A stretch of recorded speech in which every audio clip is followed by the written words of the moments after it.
Thank you very much. Y'all can hear me now? Yeah. Awesome. So before I begin, I'd like to thank Paul Marty for this wonderful invitation, Jana for that introduction, and for the graduate students in my seminar this semester, which is just entitled The Plantation. They have been indulging me all semester, and I appreciate it, and some of them are in the room. So they're helping me shape my thinking, but any shortcomings are my own. Children of the Plantationcene. 1. What Grammy knows.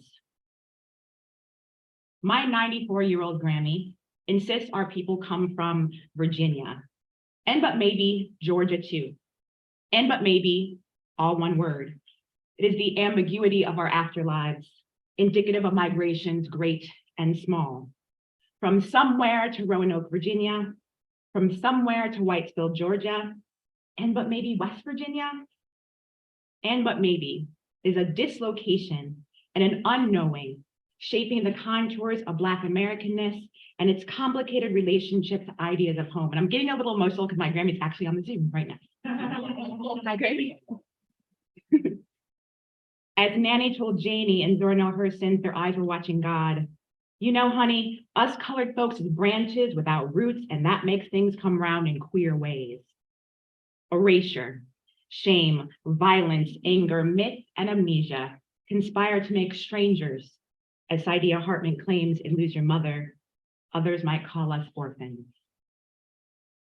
Searching for a Black American sense of home, to borrow from Catherine McKittrick, can look like an ancestry report from 23andMe, displaying newly adopted flags from countries never visited, or wandering through castles and dungeons on the shores of West Africa amidst tourist declarations of welcome home. Arguably, no one searched for a Black American sense of place more famously than Alex Haley looking to name his ancestors. That search, documented in his 1976 Pulitzer Prize-winning novel, Roots, The Saga of an American Family, fed a deep psychic and cultural need. Firstly, to reframe narratives around enslavement, and secondly, that ancestry, belonging, and home could be a knowable possibility. This is not only evidenced by the text 46 Weeks on the New York Times bestseller nonfiction list, but also the 1977 television miniseries, boasting the record-breaking 51.1% of every single US American home actually watched the series finale. To the television spin-offs, and we can quickly run through them. Roots, the miniseries, and then in 2016, actually, a new version of Roots, not to mention Roots the Gift, Queen, etc. Haley finding his Gambian ancestor, Kunta Kinte, inspired a generation's search to find their own. However, while Kunta occupies a large space in the Black American literary and cultural imagination, the novel is what Haley would call faction, a portmanteau of fact and fiction. Through the years, historians and literary critics have called Haley out for plagiarism, outright fabrication, and impossible to corroborate details. And he tries to anticipate these critiques in sort of the methodology chapter of his narrative. But I'm not interested in what is true here. I'm much more interested in the kind of factional work Haley models as necessary to understand one's place as a Black person who descends from this enslaved in the United States. It is what I call Haley's apocryphal methodology. This is not to dismiss the disciplinary fact-checking work of history, but to recognize how story can operate in the wake of dehumanization, miseducation, and archival erasure. Just as my grandmother's and but maybe tries to conjure a geographical orientation for her 4 grandchildren and 8 great-grands, whether Kunta existed as imagined, he exists as imagined on both sides of the Atlantic. We see Haley's factional imagination at work again, this time in the posthumously published Queen, The Story of an American Family. So based on the life of Queen Jackson Haley, Haley's paternal grandmother, born to her enslaver, James Jazz Jackson III, an enslaved woman, Easter. Haley, in collaboration with David Stevens, this is published posthumously, writes that Jazz had a slave mistress was one thing, that he would now have a slave child, Queen, was something else. It happened everywhere. They were called children of the plantation, a euphemism for bastards got by their white massa. And you saw them running around, coffee-colored replicas of their sires who had no real place in either world, sometimes paternally shunned and despised, or more often ignored, sometimes taken in by their white families. They still had no expectation of a future other than slavery. Often they were despised by the Black communities, slaves and Black. They were something else, something apart, something separate and different. The euphemism described here, children of the plantation, is apocryphal. Wikipedia, for example, has a separate entry on the phrase, but no historical record aside from Haley's citation. However, beyond just the bastards of the novel, I argue the phrase still names a useful way to think about what we inherit in the afterlives of slavery. The recent increase in popular culture representations of contemporary Black folk being forced back on the plantation or found still on the plantation well after emancipation, and here I'm thinking of the slides that I need. I'm thinking of Antebellum. I'm thinking of the Hulu adaptation of Kindred, and Alice starring Keke Palmer, which is a terrible film. But they all signal a socio-political anxiety about what could really be at stake by attempts to make America great again. I would argue, as important as reimaginings of Africa are to Black placemaking, so too is excavating and reconsidering Black America's relationship to the plantation. Do I say it? That relationship is very complicated. So after the world witnessed Derek Chauvin murder George Floyd, sparking our so-called racial reckoning and its subsequent white lash, plantations are a more contested site in our socio-political imaginary than seemingly ever before. In August 2020, MacArthur genius and award-winning historian of enslavement, Kaya Miles, asked in the Boston Globe, what should we do with plantations? And there were a couple of responses. For example, in May 2021, Travel Noir published an article titled Kirk Brown, the Black Man Shifting the Glamorization of Plantation Homes. In it, Brown describes his 30th birthday trip to Louisiana.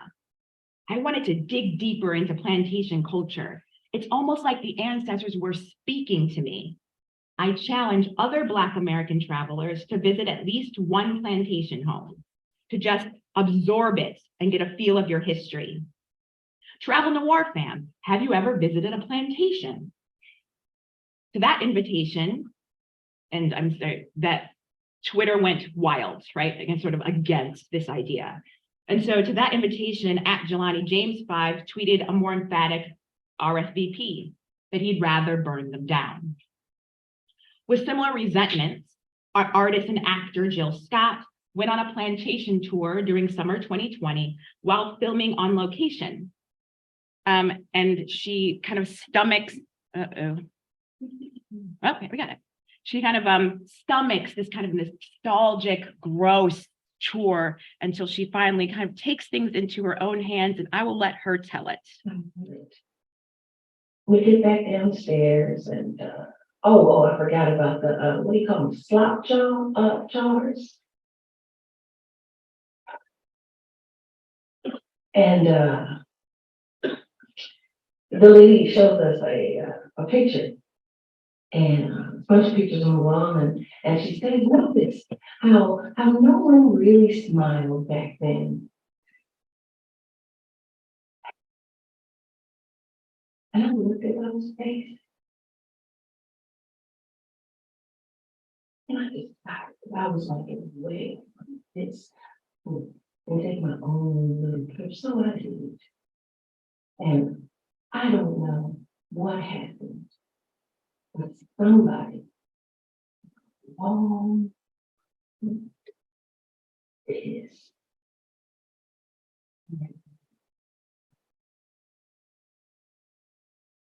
I bet whoever it was, wish that they had more piss.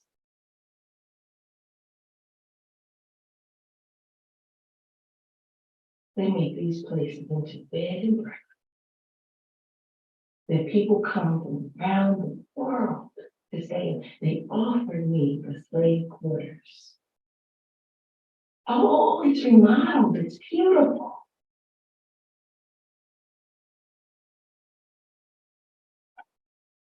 I bet you wouldn't be going to no bed and breakfast.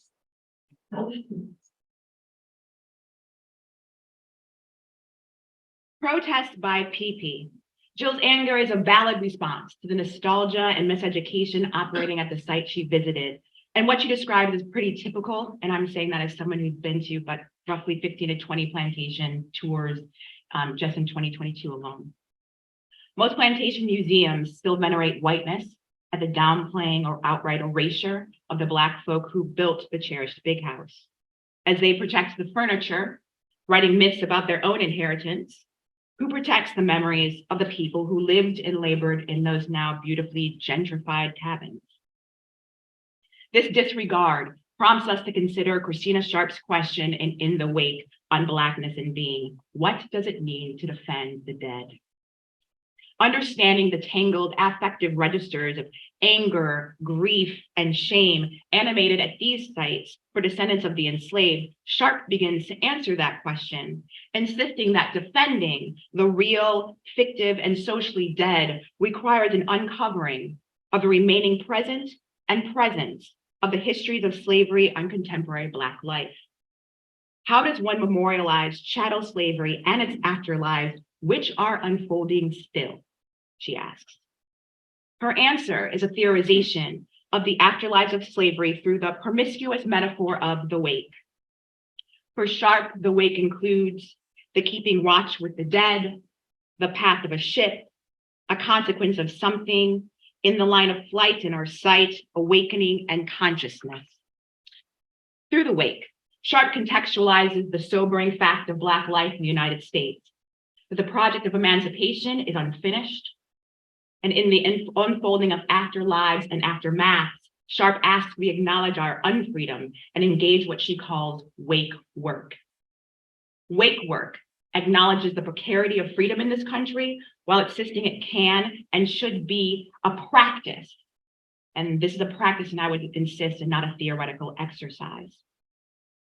Wake work, I would argue, offers a remedy to the current suppression of Black history that has become a feature of this current culture war. And I say that phrase with all hesitation because it does not name what's truly going on, which is anti-Black violence.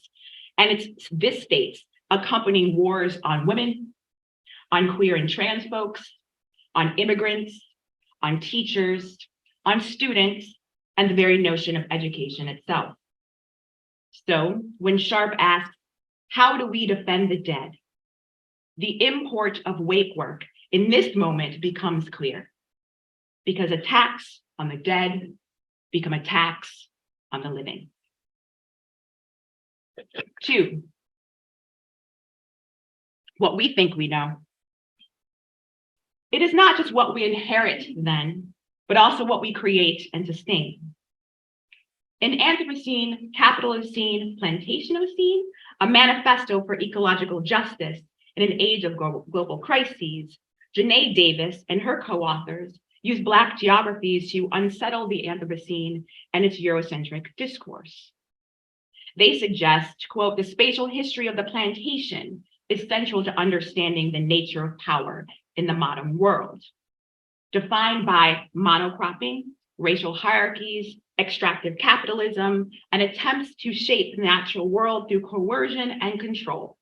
The Plantationcene names enduring permutations and spatial logics, and these include, and I'm citing Clyde Woods here, enclosures and reserves, industrial estates and mill villages, free trade and export zones, enterprise and empowerment zones, ghettos, gated communities, suburbanization, gentrification, game preserves, tourist resorts, pine plantations, and mines, and migratory and prison labor.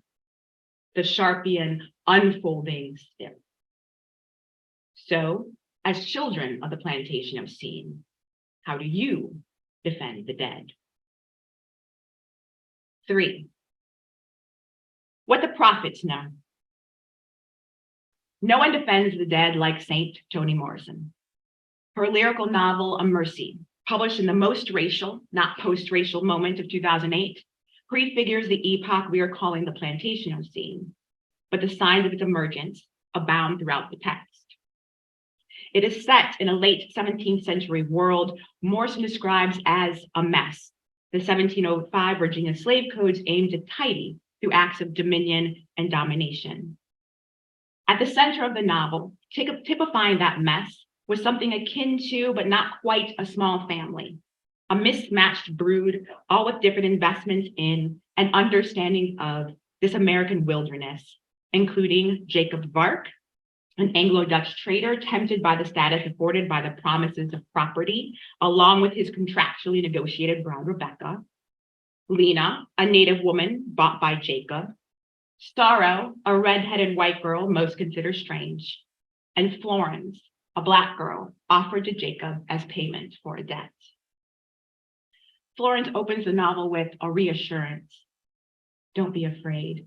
My telling can't hurt you, before inducting the reader and her hoped-for audience into an ecological literacy. Can you read? She asks. If a peahen refuses to brood, I read it quickly. And sure enough, that night, I see Amina Mahi standing hand in hand with her little boy. Often there are too many signs, or a bright omen clouds up too fast. I sort them and try to recall, yet I know I am missing much. According to Jesse Cohen and Seal Away, Florence defines literacy as the ability to read signs, not necessarily in the sense of linguistic interplay, but in the sense of omens and earthly messages, what is written onto the natural world. Florence attempts to read the world around her, mostly to understand the people she encounters and the world they all inhabit, particularly because she struggles to understand her relationship to freedom, unfreedom, and Blackness without her mother, Amina Mahi's guidance. Florence believes her mother chose to give her up in favor of an infant son, confusing her own captivity with maternal abandonment. But Florence wasn't abandoned by her mother. She was suggested to Jacob to settle that debt in order to save her from, quote, being a female in this place, described as an open wound that cannot heal. For Amina Mahi to protect her daughter from that openness is the titular gesture that she calls a mercy. Not abandoned, but still orphaned, Florence turns her mother hunger into an obsession with a free Black blacksmith who did the ironwork at Jacob's big house. It is to him she tells her story. Although Florence reads expansively in and on the world, as well as traditionally, since she can both read and write, she still has missing epistemologies. For example, when tasked with traveling to find the blacksmith to help save smallpox-stricken Rebecca, Florence meets a group of workers whose indenture was extended.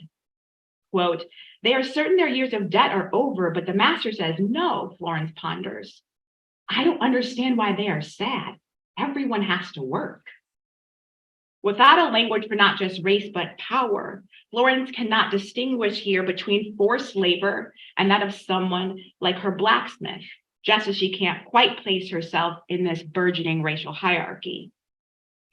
It is not until Florence encounters an overly pious group of Christians, and I put that in quotes because they're the type that can't figure like their own child from a demon, those kind of Christians, that she experiences a destabilizing shift in her understanding of herself and what the racialized dehumanization of the Plantationcene was beginning to rot. After one of the group declares, I have never seen any humans so Black, Florence laments, without touching me, they tell me what to do. To show them my teeth, my tongue. They look under my arms, between my legs. They circle me, lean down to inspect my feet. Naked under examination, I watch for what is in their eyes. No hate is there, or scare, or disgust, but they are looking at me, my body, across distances without recognition. She continues. Inside, I am shrinking, and no, I am not the same. I am losing something with every step I take. I can feel the drain. Something precious is leaving me. I am a thing apart. This is Florence thingification, the scopic logic's withering of Black subject into objecthood in the Fanonian sense of, look, a Negro. Here she's becoming a child of the plantation, something else, something apart, something separate and different, to again invoke Haley.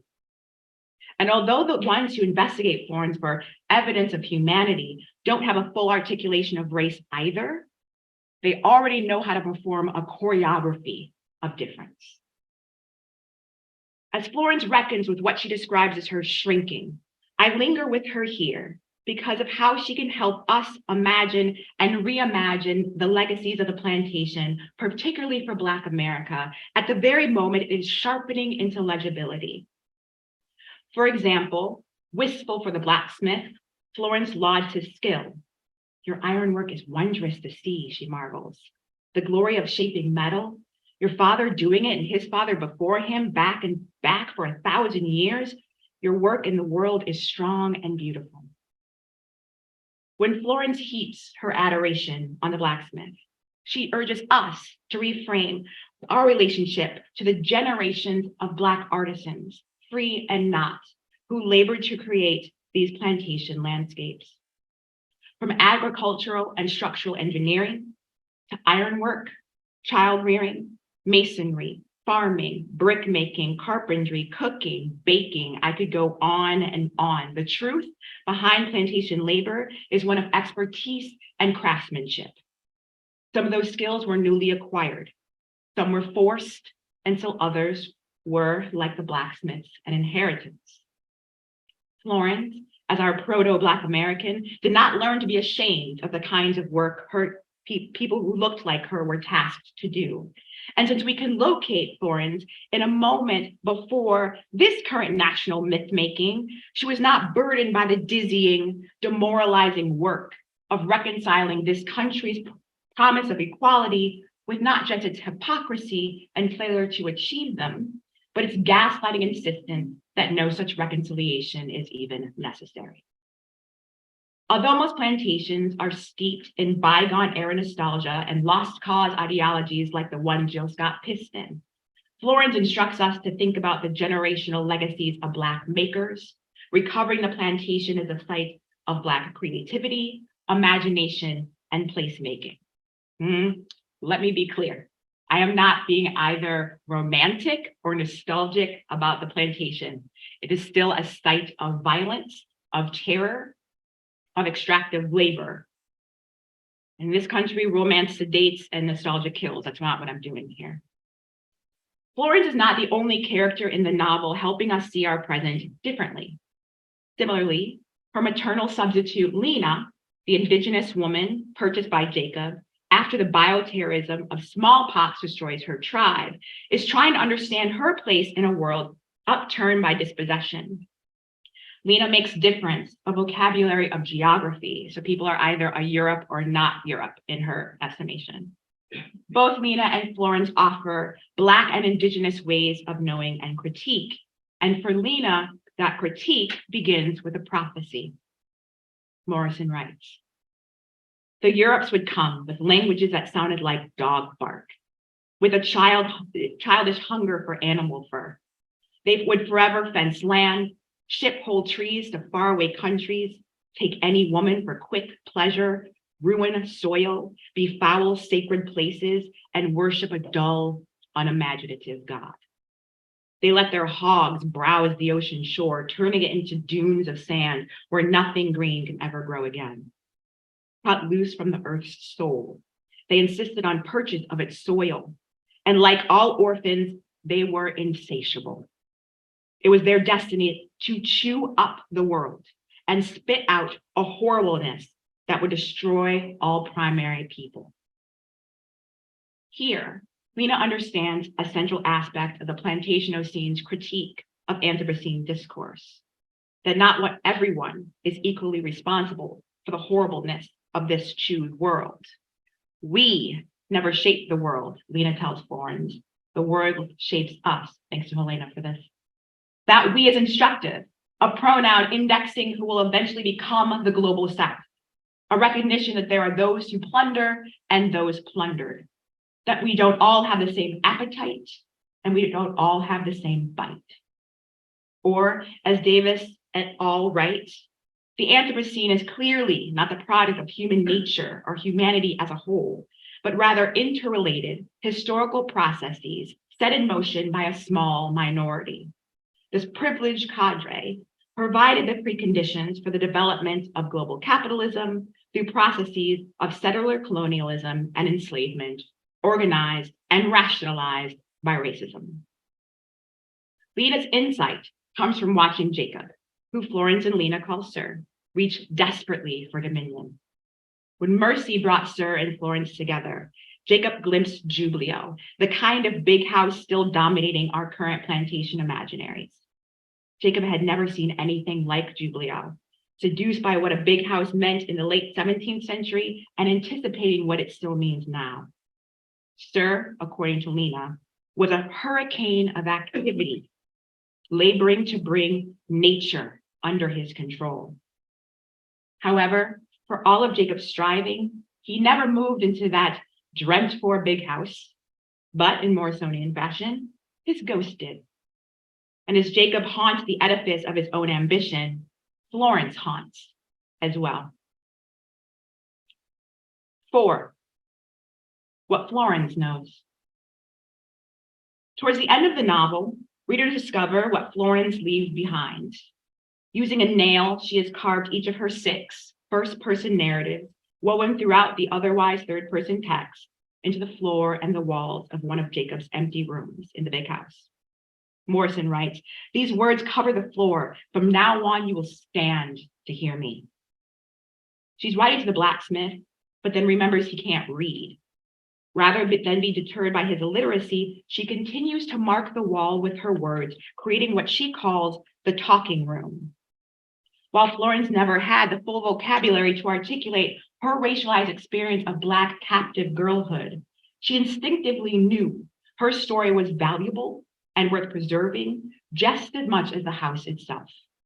She left an archive as if she prophetically knew this country would rather revere a romantic plantation past of magnolia blossoms and mint juleps and paternalism and gaudy antebellum decor. When Florence scratches her story into the bones of the mansion, she subverts every effort, both then and now, to silence it. Unlike the traditional slave narrative, hers was a story that wasn't trying to make Blackness and humanity compatible. Hers was a girl's story about love and sex and loss and abandonment and the many fictions of kinship. And yet, Florence also understood the plantation could be claimed as a Black space, reimagined as a repository of Black stories and placemaking instead of a monument to whiteness. As Florence carves her story, she anticipates the needs and wants of those committed to excavating the archive. On April 26, 2020, National Book Award winner and prolific African-American studies scholar Imani Perry tweeted, and this was going to be on the slide, "Don't assume the archives of Black studies don't exist simply because they haven't been collected. There is so much unculled material in the world. This is still an archaeological project." What Florence leaves behind is what Black study is in constant search for, traces of our aliveness. And while those traces are always tinged by an apocryphal, and but maybe, if we were to approach the plantation with an intention to hold space for the Black people that lived and labored there, we might see the plantation as another origin story, one of resistance and joy and love, craftsmanship, yes, terror, but also survival. As Florence suggests what our country could have made sacred, we should remember her assurance at the opening of the novel. "My telling won't hurt you." So then I must ask, DeSantis, what are you afraid of? Thank you.